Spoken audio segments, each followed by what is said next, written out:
So, Hootie is a character that could make me go to, you know what? He's not that bad. To immediately, I hate you so much. But, I will say this.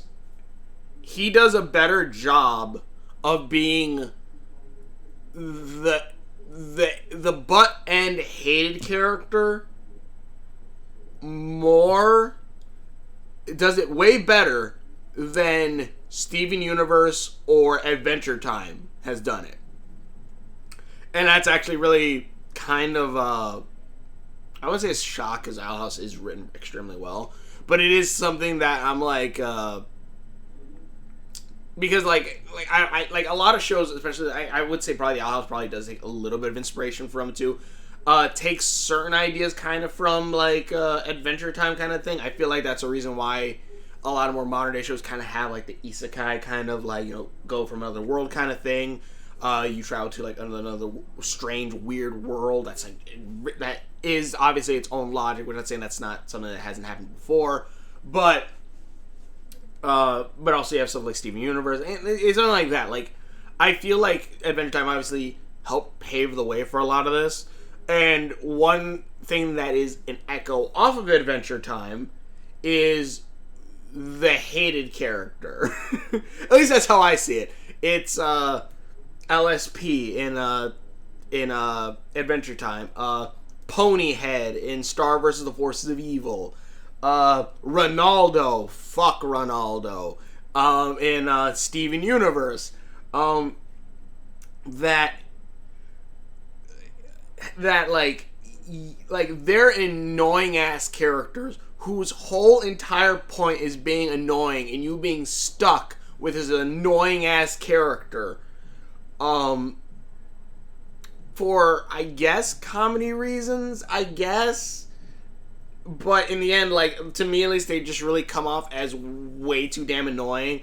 And then, like, I think that's kind of the running gag of these characters. They're kind of just, oh, yeah, they're annoying as hell, but now they're also important to the plot, so screw you, viewer. Like, and I feel like that's kind of the point of them. It's kind of to troll the viewer. And in a sense, it's a good way to get the viewer off balance. For example, Ronaldo in Steven Universe pretty much gave away everything that was going to happen in Steven Universe. That one episode where, was it that when he saw Steven as a lizard person? I can't remember which episode it was. It was the part where he's like, oh, the Diamond Authority is coming. They're ancient aliens coming to absorb the life force out of the planet and all this. And like he basically lays out the entire Diamond premise, everything set up before the Diamonds are fully introduced, or like I think even before the kindergartens were even brought up, and all this stuff. He lays out the entirety of what Steven Universe was gonna happen. And no one paid attention to him because he's goddamn Ronaldo and everyone goddamn hates him. And everyone hates him. Everyone hates him. Even I'm pretty sure he hates himself. So, who and LSP kind of got towards the end, and then Ponyhead should have died when all magic died in that world. I don't believe no. You're not gonna pull a Dragon Ball Z death battle where you say, oh no, Ki technically isn't magic. Shut the hell up. Ki is a supernatural force, at least in that case. So I would say yes, it would travel to magic. Oh, but they have magic with Bobbity. There could be two different types of versions of magic. Types of magic. You just call it different things. Like, oh god. In any case. To the actual episode. In any case, Hootie, Hootie is a character that I really didn't like. Like, I'm just like, okay, whatever. Hootie's Hootie. All right, fine. And like when season 2 started, I loved Hootie. I started kind of liking Hootie a lot more with the Lilith and Hootie dynamic. I'm like, okay, that's kind of cool. Also, they call him Hootzifer, which one Lilith is named Lilith, which is the technically, well, it depends on the mythology, but is the first woman who then does not say anything about this, but who got with the devil Lucifer, and then birthed a shit ton of demons. Not saying that's supposed to happen with this. I'm not saying that. I'm not shipping that. But I do say that they calling him Hootsufer is most likely a reference to Lucifer and other stuff like that. So, and again, I like shit like that. I like little tidbits of mythology mixed in with your animated things that isn't something too big, but if you know your stories, you can see kind of a connection. And I'm like, all right, that's cool. So setup for this episode, Hootie's typing away on the typewriter, which I don't believe for a goddamn second that, hold on a minute, I don't believe for a second that his writing to Lilith doesn't look something like this. I don't believe for a damn second it does not look like something like that. But, I'm sorry. Oh, wait, it's not writing. I'm sorry, hold on. Let me fix that. There we go. But I don't believe for a second it doesn't look like that. Oh, damn it. But yeah, so Hootie is writing Lilith, and Lilith says, I can't remember what did she say to him that started all this? I wrote you last. I was in the throes of a... Got your letter. Hello, Hootsufer. Your letter concerned me. You write of feeling unimportant while Luce, Ida, and King are off on adventures. Oh yeah, and that basically, like, he's the Owl House, he's the one that protects them, and, he should be able to help. And, you know what, that's nice. And I'm like, alright, cool. And I actually like that. I'm like, alright, cool. And, each of the families having their own issues. King is going through puberty and having his voice break, which I find it really funny because I remember Dipper had an episode in Gravity Falls where his voice cracked. It was only like one episode. It was like a one-off, which was like basically the interdimensional cable of Gravity Falls thing, where it was like random stories that could be canon or could not be canon. Who knows? I find it funny because, again, Alex Hirsch is voice of... Isn't he the voice of Grunkle Stan? I think he's the voice of Grunkle Stan, isn't he? He does a better cracking voice than the he does a better cracking voice than the dude who does the voice for Dipper. Or Alex Hirsch didn't voice Dipper, right? Who voiced Dipper in Gravity Falls? Jason Ritter voiced. Yeah, Jason Ritter. Okay, but yeah, so King is growing up and he's wondering who he is or what he is. Ida is not sleeping because again, she's an extremely good mother and wants to protect her family. And so she's like, I can't sleep until I'm the most powerful witch on the Boiling Isles again. And Luz is worrying about the mouse, but mostly because she's having problems because she wants to ask Amity out. I love the setup. I love everything that happens after this because there's so much that happens in this episode that makes this almost one of my favorite episodes. This, I would say, because again, here's the thing, favorite episode does not necessarily mean it always has to have my favorite scene. Same thing with everything's for example, something kind of similar. My favorite video game character is Sonic the Hedgehog. Favorite video game series is Kingdom Hearts. The two don't have to correlate between favorite character or favorite series. It can be its own things.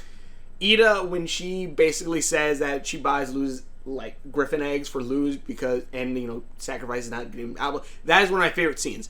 This and the episode with Hunter are probably my two favorite episodes of the Owl House in general. It has so many good setups, so much good things. This episode itself has so much damn good lore in it and things that happen that it's so good, and then it makes the ending joke that makes me hate Hootie even worse. But yeah, this episode, again, something like like either worse writers or at least worse characters, this episode would have made me hate it so much. It would have been like the LSP episode where she watches Sweet Pea, or the Ronaldo episode where he's like, I'm gonna become a crystal gem, or some shit like that. Or I'm sure there's probably an episode where you follow Ponyhead. I'm pretty sure, but half a star versus I forgot. The ending I remember. God. The ending. And most of season 1. But this does it way better. It has some really good setup and payoff. Also, I'm going to say right now, this right here is probably the most family-esque thing ever. Because, again, this is me. Can you please be quiet? You're scaring the Echo Mouse. Literally, I'm running on 2 hours of damn sleep because I had to get stuff done. I tried to go to sleep. My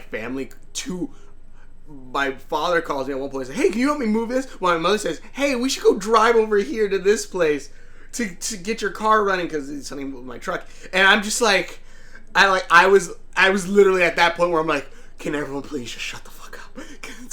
I'm sorry, can everyone please just leave me alone? Leave me alone, please.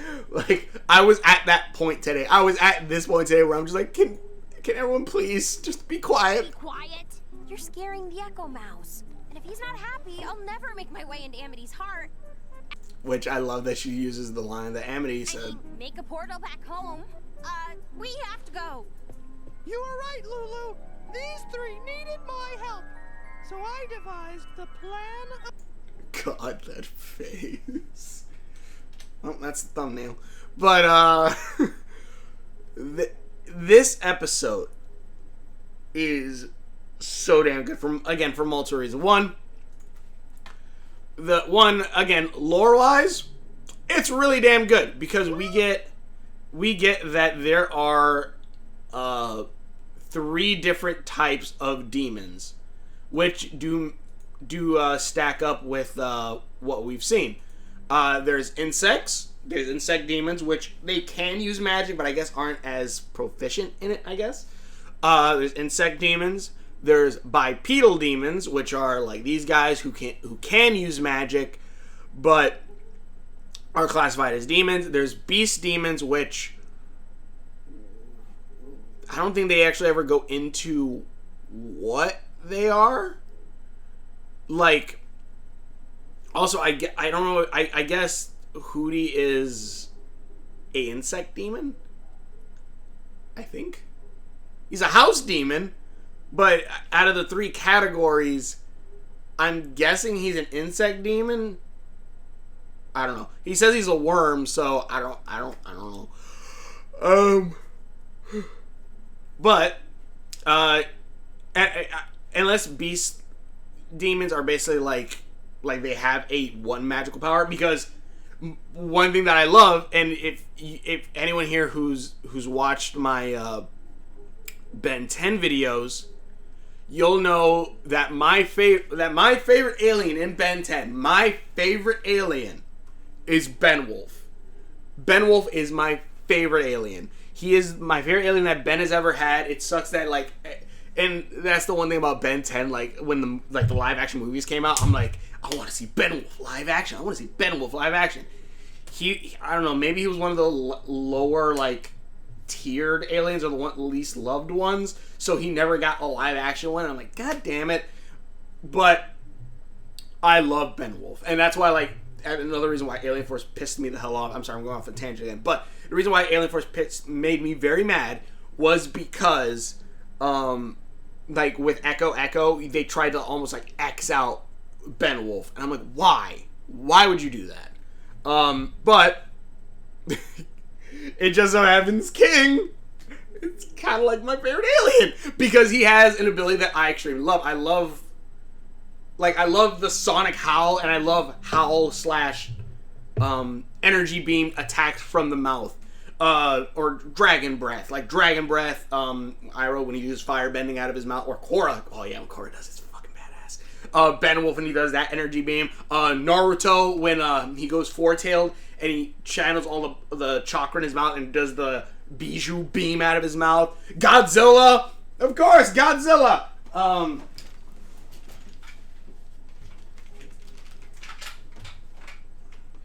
Godzilla, his atomic breath. Like I love the destructive things. Hell, go watch Owl Wolf Town, a little kind of animatic series that I made.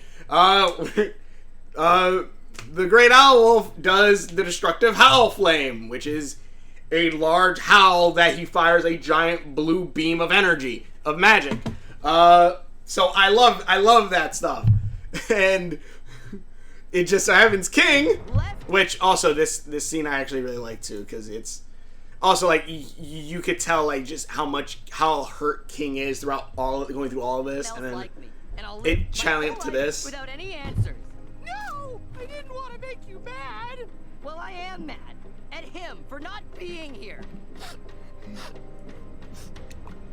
He left me alone. Yes!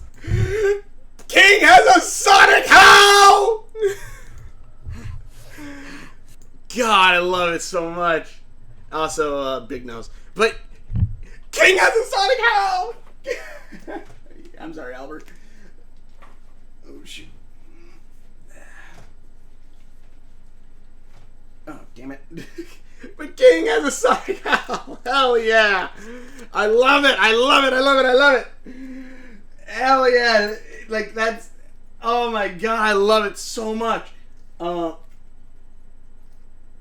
then, Huh? Oh, no. Now I'm sad too. which also, like the sonic howl looks very similar to, assuming, like, this is, like, a magic circle still.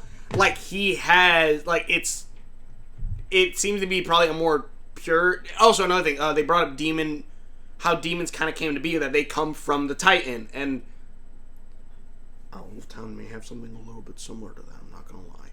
But, kind of. It's with the beast. But anyways, beside the point. Yeah. But yeah, like, he has a sonic howl. I love that. And again, like, it also sets kind of the trend of this episode that Hootie basically tries to help them, and actually does, but he thinks, oh, I failed. It's like, no, you actually helped them. Hold on. Sorry. But yeah, so Hootie basically and then basically Hootie runs off. King obviously is sad. It was supposed to be a crumble! I don't know what a crumble is. Hootie! Also, isn't like crumble a type of cake? Like crumble cake? I don't know.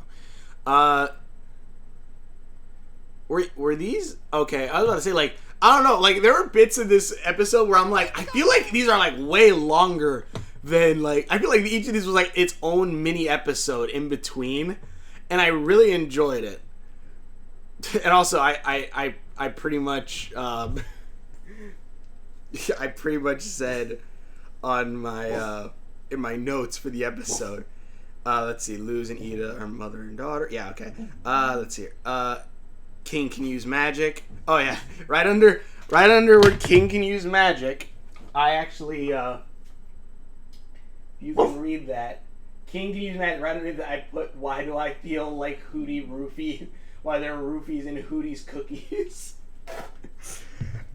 Which yes, there were. And they not only knock Ida out, but they increase, I guess, your dream potential, which I kind of want. Sleeping nettles?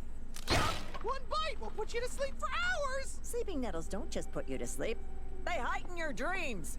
Do you realize who you just stuck me with? Hootie, don't let me fall asleep. Yup! One bite will put you to sleep for hours! For hours! For hours!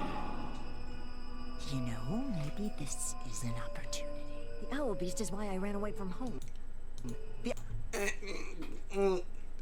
I say Gwendolyn had a very big part in the reason why Ida ran away from home. But yeah. Owl Beast is why I never got close to anyone. And the Owl Beast is why I don't have magic. You've haunted me long enough, Birdbrain. I think it's time for me to haunt you. Which I will say, like, this right here. Well, This right. This like people have been saying like if like for a continuation after the Owl House, like if it's a spinoff series or whatnot, they said like do a young Ida show, young Ida. Which one I want to see more Luz, obviously, but also like this I will say this little segment of this episode really didn't like. You know what? I wouldn't mind an Ida like full episode like series like that, or like something kind of like that. Oh, the smashed mirror pictures. Do you like my napkin folding? Aw, she just wants to impress her mom. Oh, that's nice. See, again, I don't know. I love this. I love the personality of young Ida too. Edalyn, help us set up, won't you? Sorry, Dream Mom. I don't have time for whatever this is. I'm on a mission. You're going to say that the night your dad leaves for the Mandible. Dad? I'm not sure what the Mandible is. Does the demon have a mandible? The Titan? Hey, pumpkin. And also we get where the sisters get their red hair, as well as where Ida gets her yellow Care eyes. to see me off? Dad! It's so good to see you again. I was only gone for an hour. Hey, I know I won't be home for a while. Also, is that like a lock thing, or is that actually supposed to be like a bone, like the Emperor's coming? That's why tonight. Wait, I remember this now. I'll be leaving in style.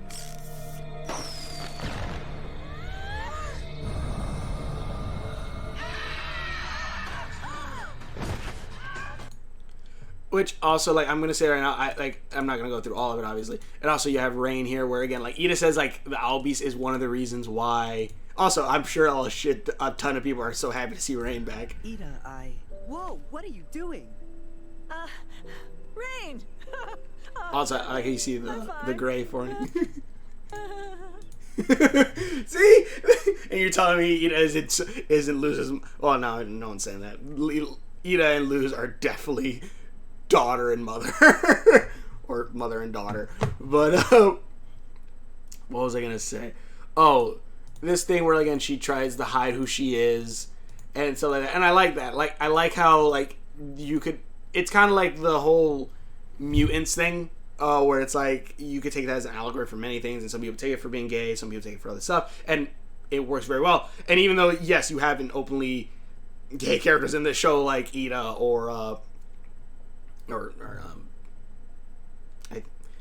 Ida or Luz bi, and then Amy lesbian.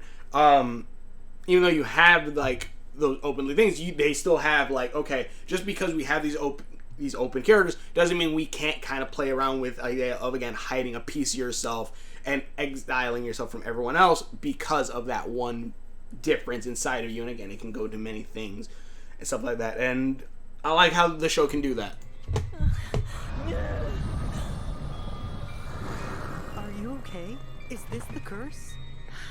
Just tell them. Let them help. See, and I like that too. It's fine. Everything's normal. You can leave now. I can't do this anymore. And it does kind of stink that Rain kind of left. It stinks that Rain left Ida knowing about the curse. So probably knowing that, yes, Ida is in need of help.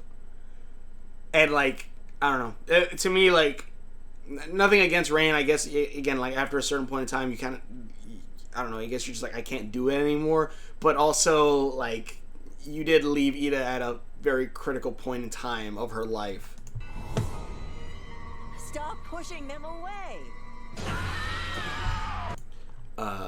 And then, let's see, I'm on part 4. But, I don't know. I don't know what that is, and I don't care. But then you have Ida, and I like this because, again, like also like this part too, because this seems to be less Ida's memories and more the Owl Beast memories.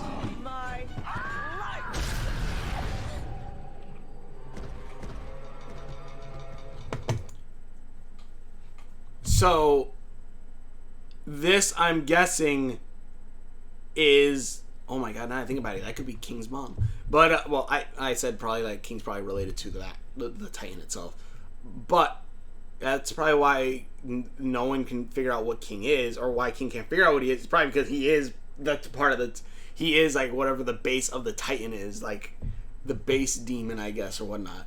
But this again is, I'm sure, is tying into my Zoe's already laying down. There you go, yo. Zozy. But I'm sure this tying into probably like kind of what in the library, like there was that I forgot what it's called, the Wardenless era. This is probably that era. This is probably an ancient point in the Boiling Isles time. Don't bother, Beast. Also, the voice actor kind of sounds like Luz's voice actor. I think it might be. Can't run away anymore. It's over.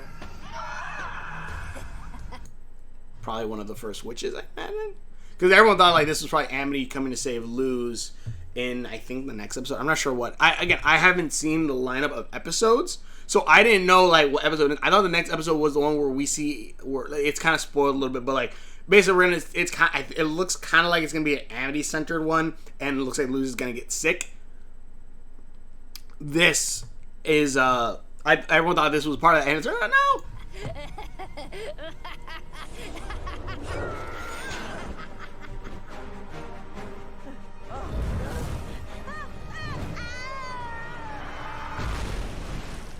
And that's honestly, that's kind of scary and terrifying. Like the idea of like always either being immobilized or turned into an item or something like that. At least to me, it is always like we're one of those things where it's like, ugh, like it's a piece inside of me that just shivers at that.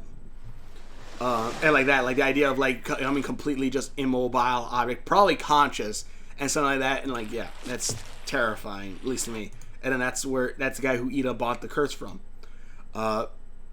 Also, like this, which I like how they show the connection between Ida and the Owl Beast. Which also, funny enough, there is a fan comic. I can't remember who made it. Of like, it's kind of something, but it has that string tied to Luz's finger and another one tied to Amity's finger. And like, I was like, look, I wonder if there's some slight inspiration there. But yeah, I like this, especially because ever since the Gwendolyn episode, Ida has slowly been accepting the Owl Beast as a part of her and stuff like that. And I like that. That's really, really cool. And also, this entire segment, again, is something where so much is compacted in this episode. You kind of forget the surroundingness of it.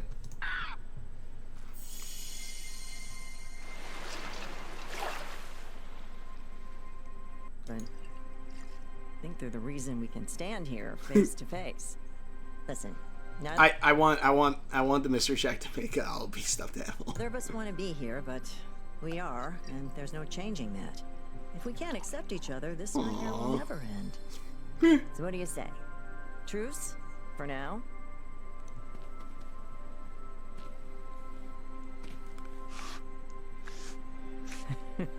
It's like sandpaper. Oh, I love that so much. I love it so much.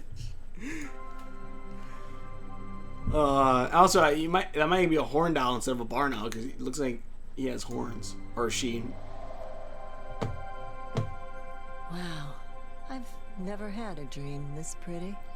And then this part where it really threw me for it. Ugh, my head. Huh? Oh, jeez, did I turn again?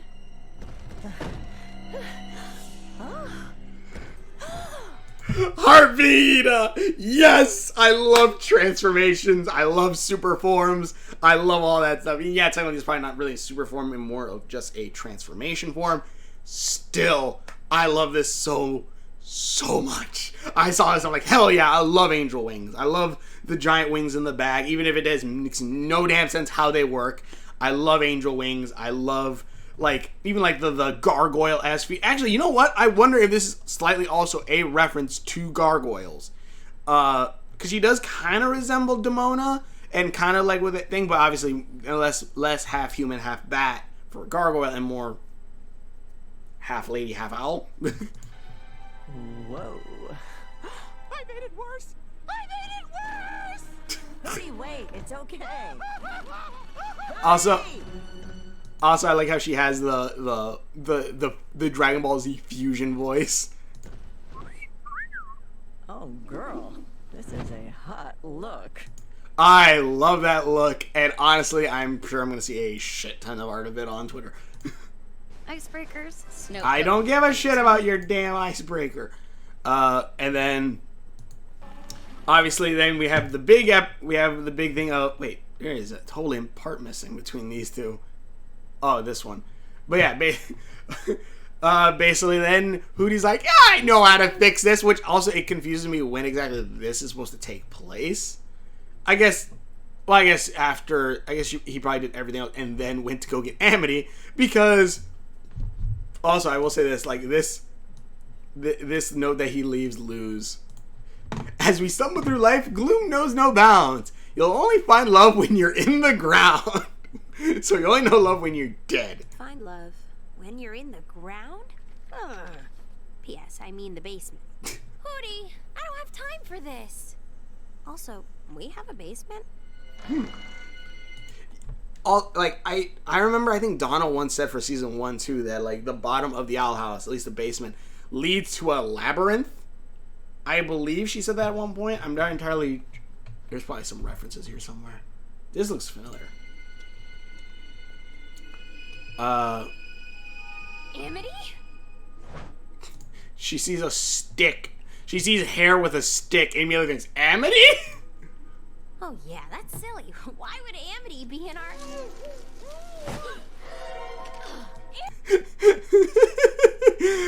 God, I love Amity so much. Also, I love, what is it?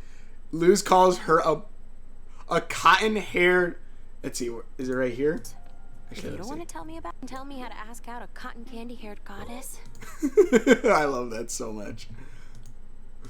And this entire scene is just like, what the hell just happened to me? Amity! Luz? Where are we? I think Hootie brought me here? Well, this is our basement. I am so sorry. God, that alone could have extremely messed up this relationship if this entire world wasn't weird enough as it is. Imagine waking up in just a random, like not random, like your friend's basement. I think at some point you're just kind of be like, why am I here? Like I've read, like. Sorry about this. Hootie's been acting weird all day. Yeah.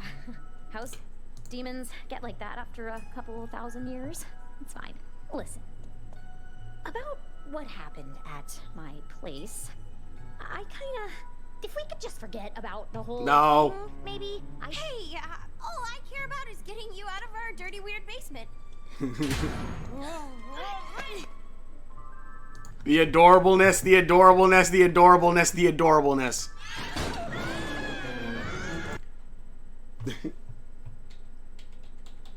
It rubs the lotion on its skin unless it gets the hose again. Hold on.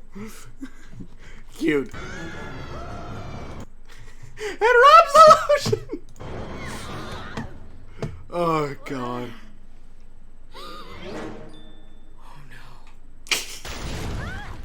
And here's the thing that I also like too about this entire thing. Return to the world above, make your way through the tunnel of... One, it's been a very long time since I've seen a tunnel of love in an animated show. I've seen it like in like early 2000s, late 90s. These were in every damn cartoon. And I was like, I kind of want, you know, if I ever find a scene of it, I kind of want to go through one. Amity sees this, she'll think I'm such a loser.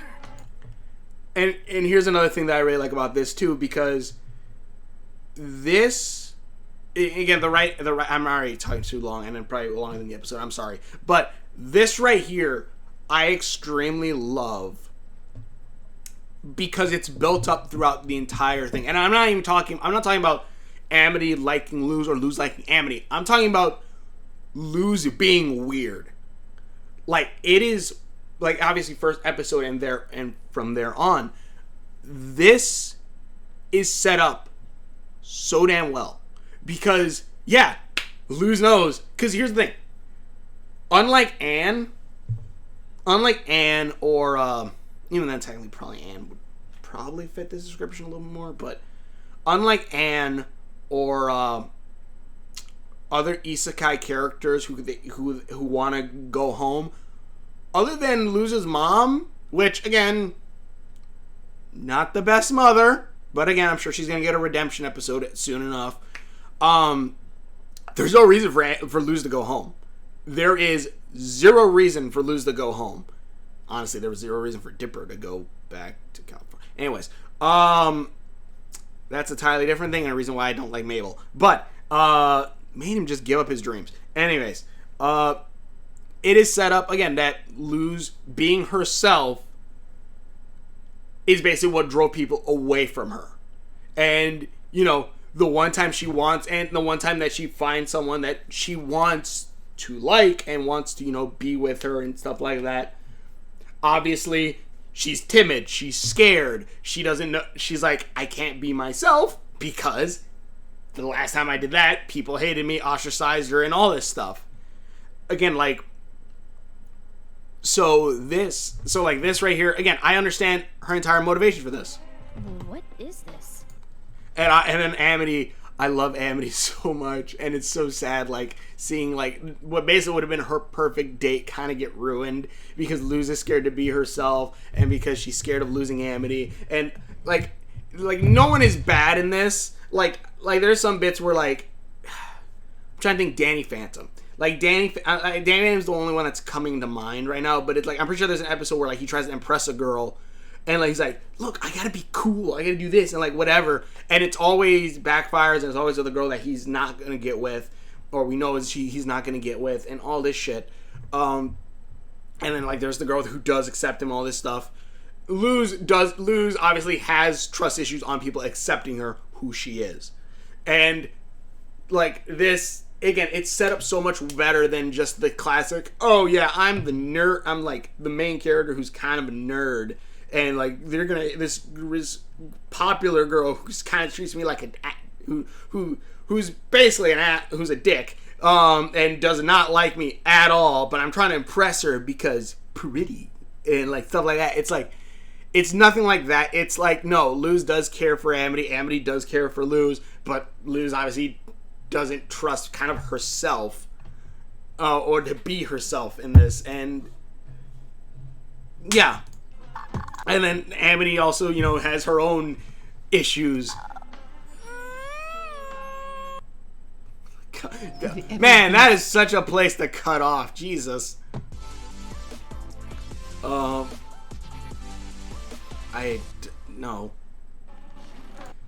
Also, the Swan Hootie from the Lilith episode. Tunnel of Love.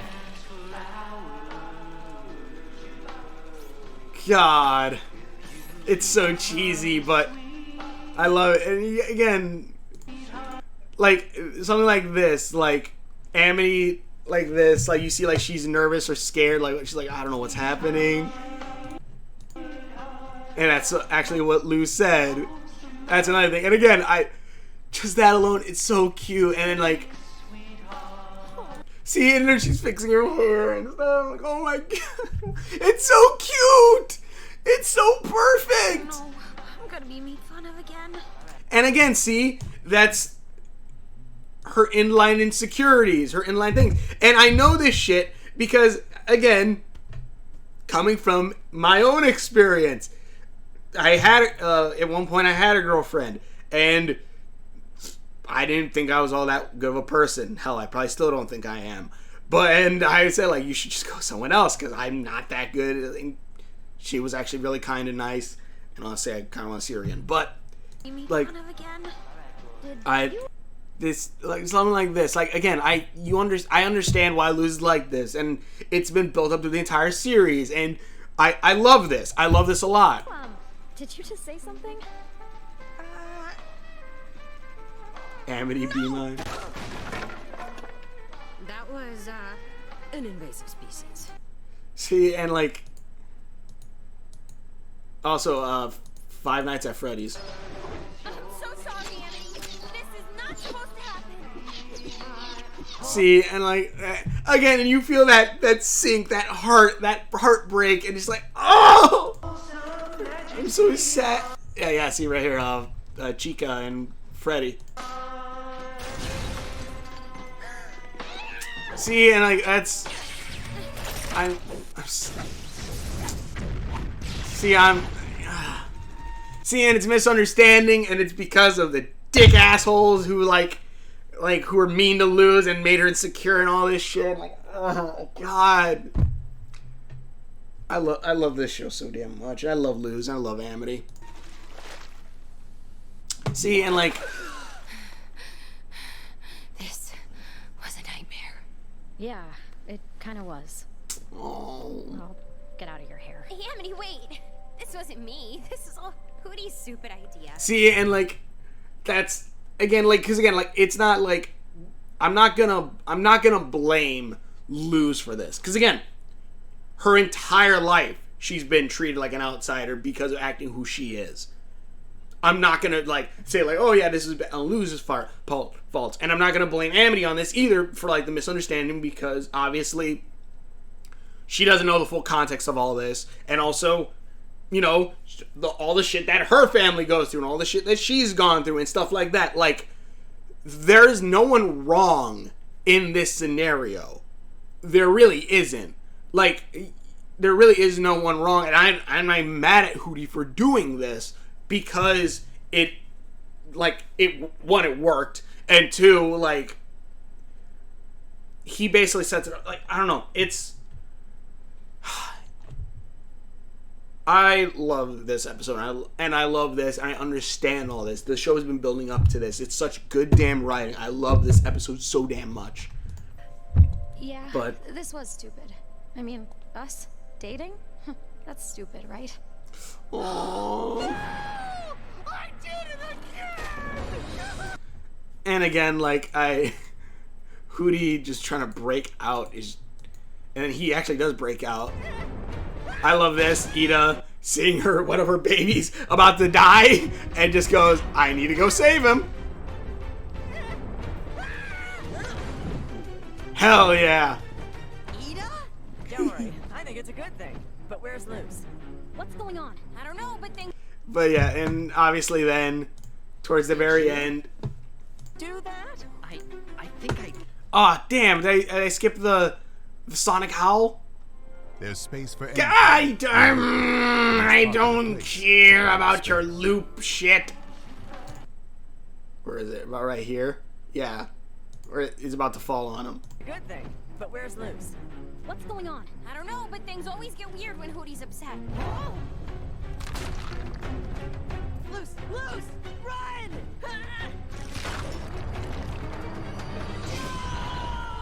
Hell yeah!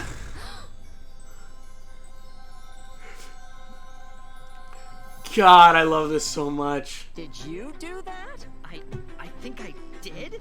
For later. Oh, I love it so much. Dang, girl. I have a few questions for later. I like how her legs kind of go bow-legged a little. I failed you all! I failed you all! No, Hootie. You actually weirdly helped me. I'm like a harpy woman now. And I can explode things with my voice powers! Hell yeah. What was Hootie trying to do? Quick, pretend he helped you before he destroys everything! I love this part so much too. He was trying to help me ask Amity out. Oh, whoa. Do you wanna?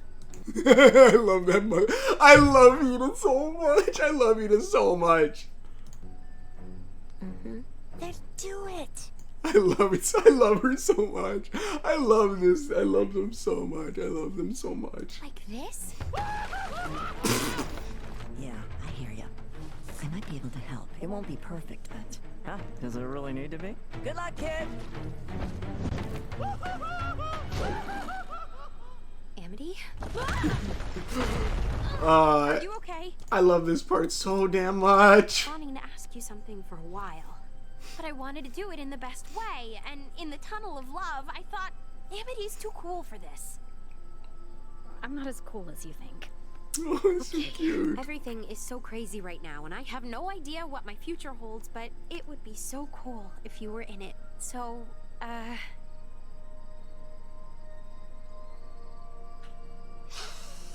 Do you want to go out with me? No, I was so ready. I love him so much. I'm sorry, you can say it.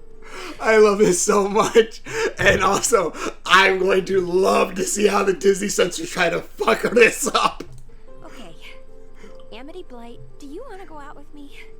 Yes! Okay! Oh my god, I love it so much. Oh my god, I love it so much. Why is this still so scary? I don't know. Dang, Hootie. You really are something. And he made it into a heart.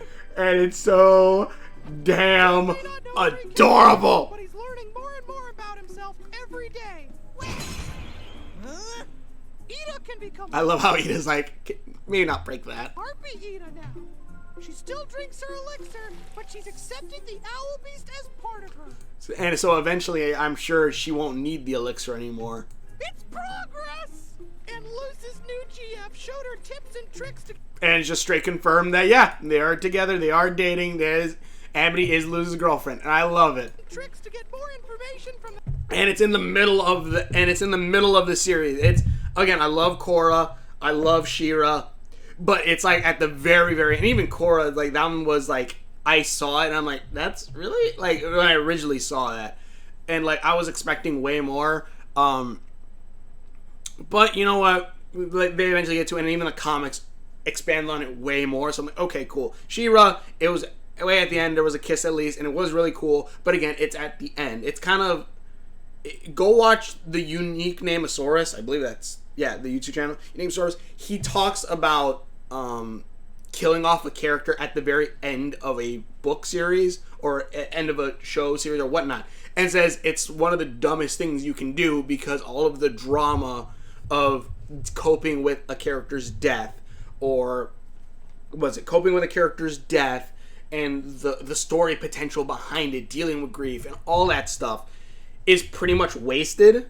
It's pretty much wasted if you do it at the very end of the book, because it's like, or a story, he brought up Harry Potter and like one of the Weasley brothers dying, and he's like, it undermines the death, it's only for shock value, and it just kind of sucks. Like, you don't get, what you kind of would want to see out of that.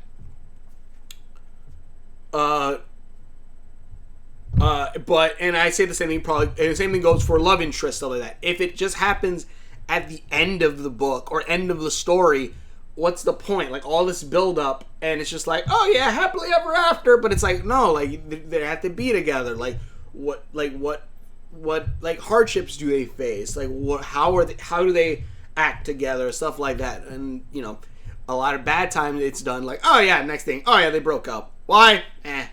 I'm not really specifically even talking about, I'm talking more like sequels, kind of like Men in Black 2 or something like that, or Jurassic Park. I wouldn't say, what was it? Shit. I wouldn't say the Star Wars sequels, because that still ties into their kid and the story, and like that they still love each other and all this stuff. It still ties back to these characters, and ties into the main story, other than it just being this one thing. Yeah, but also we see obviously how the portal's made. That old human's diary. The dimension between the doors. It looks like there's a mini portal inside of the eye. Also, wait. Tricks to get more information from that old. I can't even remember it. Is that how? Hold on a second. Google. Owl. House door. Oh shit. Door. Okay, yeah. So that's okay. This is basically what I wanted. This is what I wanted to look up. So the keyhole is in the center, and whatever it does unlocks and everything. And it looks like there might be actually a bile sac in there. Humans die. What's in between? Who the hell knows? And then also, it looks like he might, like, the guy might have created palismans? Maybe? He has a spider one, too.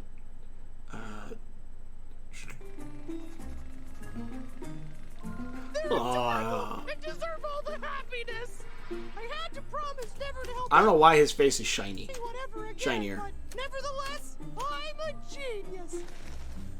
And then comes the part that, again, Hootie has built up all of this goodwill inside me from with the Lilith and with the Lilith like dynamic, with like, you know what, yeah, the family should treat Hootie a little bit nicer, you know, like I'm like you didn't have to treat him a little bit like a jerk and stuff like that. Like all this goodwill that this season has built up, this entire episode, giving me some of the coolest, the most lore, badass setups, new powers, and new dynamics with Luz and Amity and all this stuff.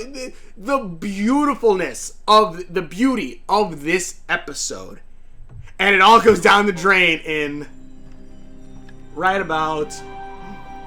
Because when this guy's voice came up and I saw who it is, I'm like, oh my god! Your pardon. Also, I forgot this part too.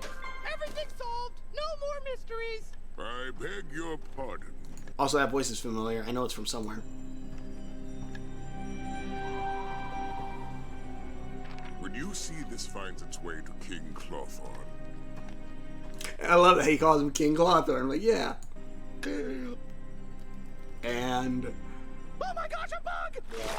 all goodwill gone. All goodwill gone. I hate him. I hate him so much. I hate him so damn much. I hate him so much. I so hate him. I hate him. Whoopsie! Hope that was junk mail.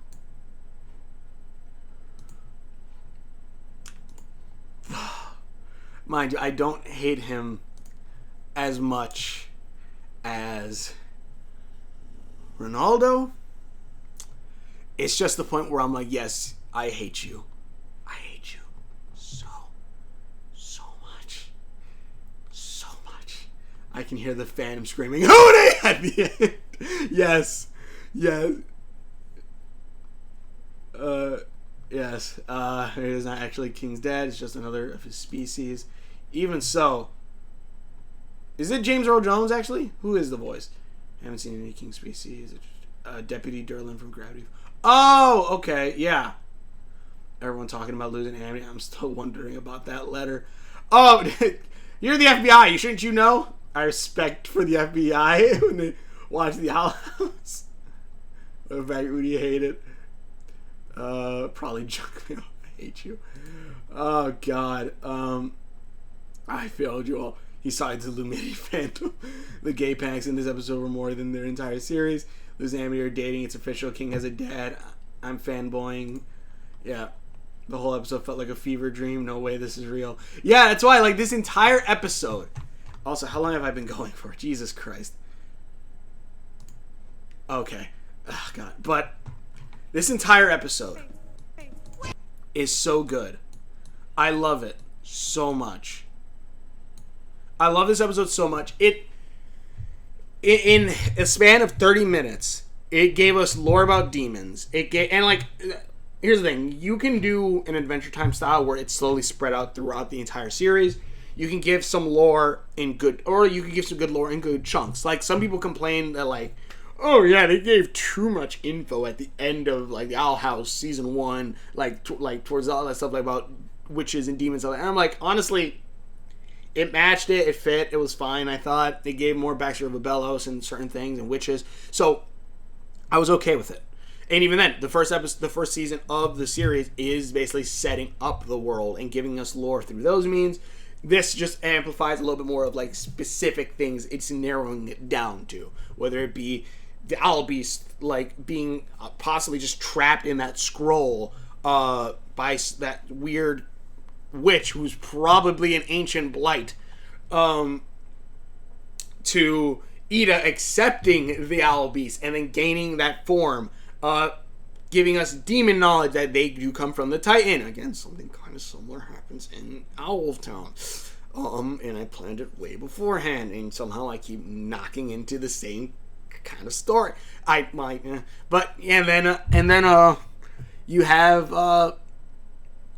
then you have obviously Luz with Amity. You know, the culmination of the years that Luz has been treated as an outsider, a nerd, and all this stuff, and ostracized, and kept out. Like, that all built up over time, where she thinks being herself, she'll lose Amity, and Amity never having like this kind of love, or this kind of what she thought Luz kind of set all that up for her, like she's never had something like that where someone would do all this for her and all this stuff, and it's so cute, it's so adorable. And then seeing it be tear down, you feel that heartbreak. But then you see, like, them liking each other, and, them understanding, like, yeah, they do love each other, they do like each other, they do want to date, and all this stuff, and it's so damn adorable, and I love it. It sets everything up, and it's like in the, pretty much the exact middle of the series, even though it sucks, because it's not even really the middle, kind of now, because season 3 has been shortened, because Disney is stupid. Like, I'm not gonna lie. Like, Big City Greens, I do like. But couldn't you just, like, if it was a budgeting issue, couldn't you just, like, I don't know, said, alright, we're gonna put Big City Greens on hiatus for a year. Like, and, like, we're just gonna take that bit of money, use it towards the Owl House, finish it off strong, and then we'll put it back to Big City Greens. So I think Big City Greens, I'm not sure how many seasons Big City Greens is on. I don't know if it's going to have that 3-part thing, or if, like, it's, like, kind of like Teen Titans Go, where it's like, we could probably keep cranking these out, and, like, kids keep watching it, so, we could probably just keep cranking these out. Nothing against Big City Greens. They are really good episodes, the ones I've seen. And, like, that's a very shocking, well, not very shocking, but, like, that's the thing where it's like, okay, you know what? The show's actually really good.